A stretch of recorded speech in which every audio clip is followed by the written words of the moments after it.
A large police contingent is on alert at the troubled Durban University of Technology. Students led by EFF Student Command are demanding that all students, including those with outstanding fees, be registered. Our reporter Vusi Khumalo has more.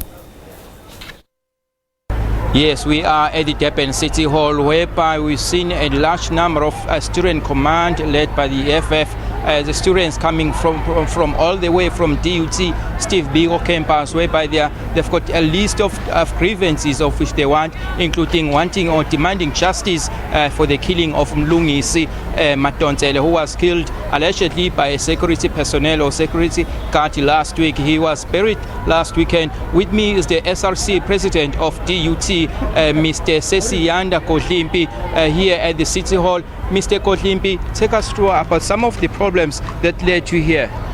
Yes, obviously we are here because we want justice for Mlungisi Matontele and also want the removal of the security company called Excellent in our university, because it cannot be correct that the security company can provide a real gun for students, for security for to use to a student. So we want to state it very clear that we no longer want that company.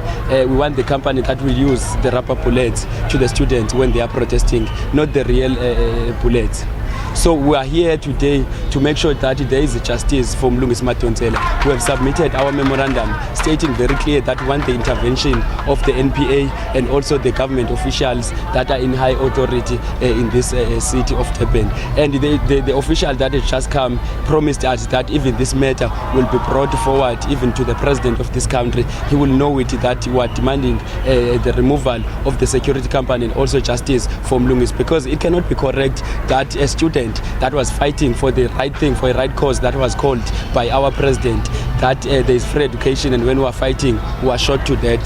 That thing we cannot accept, and also we request that the president also must intervene immediately to make sure that the person that did something wrong and killed the student is arrested immediately. Okay, tell us about some of the demonstrations that we've held earlier today at DUT.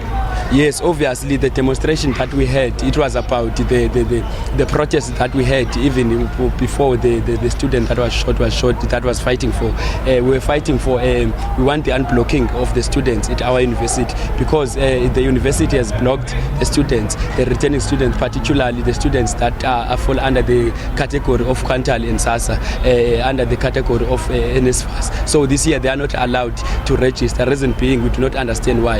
And the NSFAS has sent a letter to the university stating very clear that they must allow the students to register on using this system, because they were beneficiaries of the Quantal and SASA system. So the NSFAS officials made it very clear that they agree, because they are going to pay for the students. And also the conducive residences of DUT, they are not conducive for the students, they are not in good health. So we demanded that there must be residences that are shut down, because they are not good for our students. And what about tomorrow? Are we going to see the academic program resuming? No, there is no way the academic program will resume, because it can resume, yes, I agree with you, but on one condition, that they unblock the students, and also they make sure that the residents that we don't want, they remove and sign the new buildings that are in good condition for students to stay there.